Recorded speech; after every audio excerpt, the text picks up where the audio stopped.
Buddhist teachings. So, And is there anything that you're working on personally? So personally, right? When you practice, it's just like this. So if you got somebody who's, what I can think about is, say somebody was practicing like martial arts, right? They practice it every day, so hard for so long, right?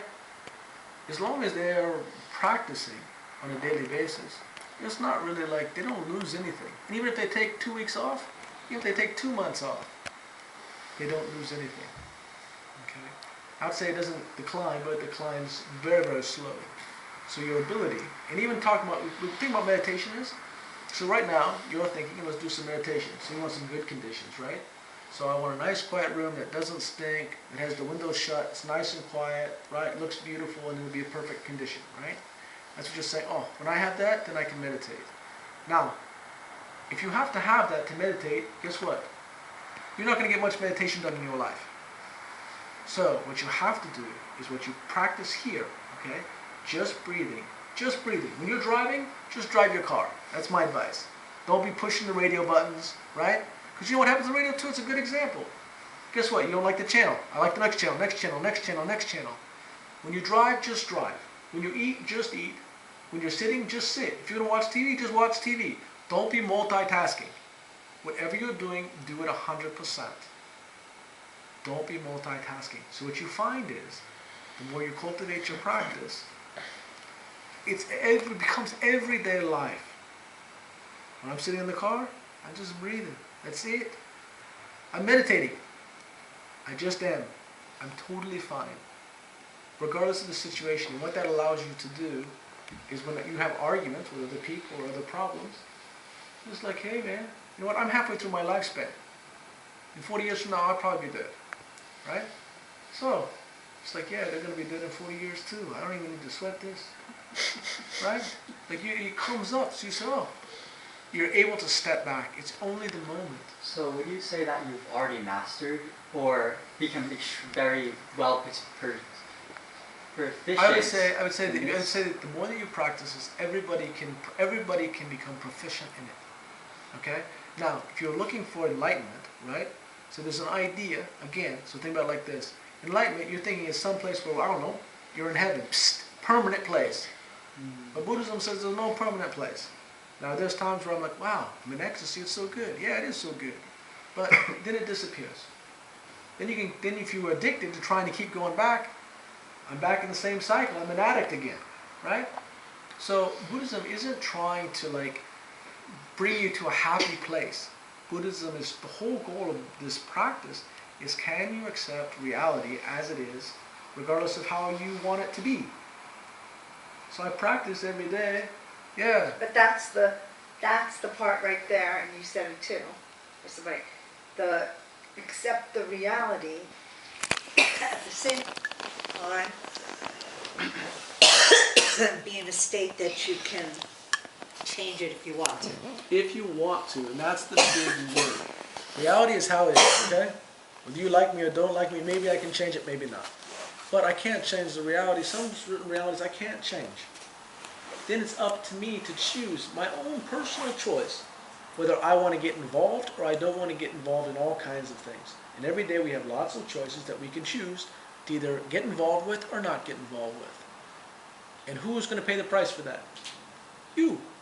So you are choosing your own karma, your own fate. Oh, if you say, hey, a guy should open the door for a girl.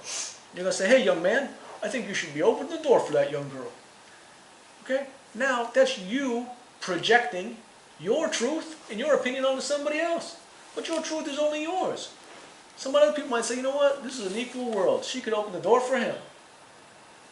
Right? So, that's why saying, watching what you project is your reality, is what you're choosing. If you want to say something to somebody, you're the one who has to take responsibility for your thoughts and your actions. Nobody else. And I only do the things, everybody here actually does what they want to do. Every one of you. Everything you've ever wanted to do, you've gotten. So what is the purpose of life? Oh, good question, right? You need more meditation. No. Not a club. I have a cool question. Yeah. So when you was talking about how like just driving instead of just pressing the radio, just doing one thing, you were saying I don't know if this is true, it's like kind of a form of meditation, just like drive, is it just? You're just driving, yeah, watching the car. I'm just doing what you're doing. Because what's happening is just like, the radio is just like thoughts. Oh, like and dislike. Don't like that, don't like, oh, I like it a little bit, oh, I'm bored. Chick, chick, chick, like channel surfing, right? So what's happening is that I'm making all kinds of judgments. I'm driving and this. So what's saying is that what happens, the reason about why it's so important to be here now, okay? This whole idea of being aware of the moment is because, you know what? I'm 42 years old and you say all of a sudden, what the hell just happened to my life? How did I get this old?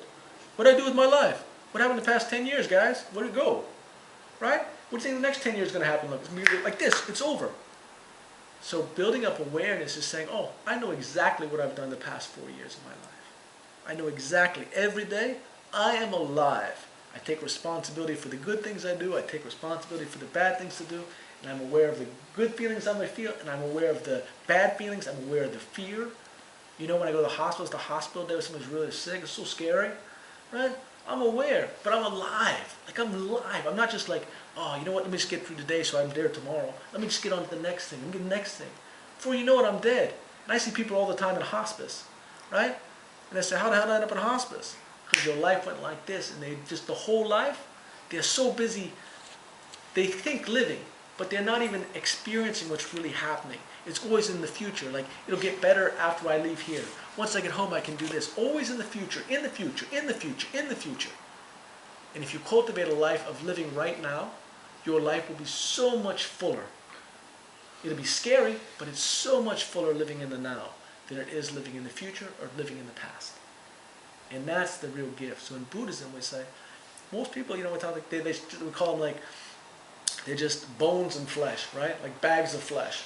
Because most people are not even aware of what they're doing. Not aware of their thinking, not aware of where they're going. They have they have a plan, a destination. I'm going to graduate, I'm going to do this, this, and this is what's going to happen. That's not how life works.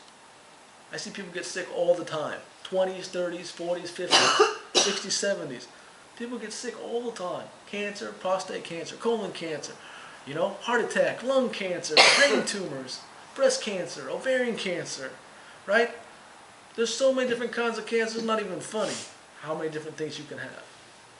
And it can happen at any age and totally mess up your plans. So that's why we practice.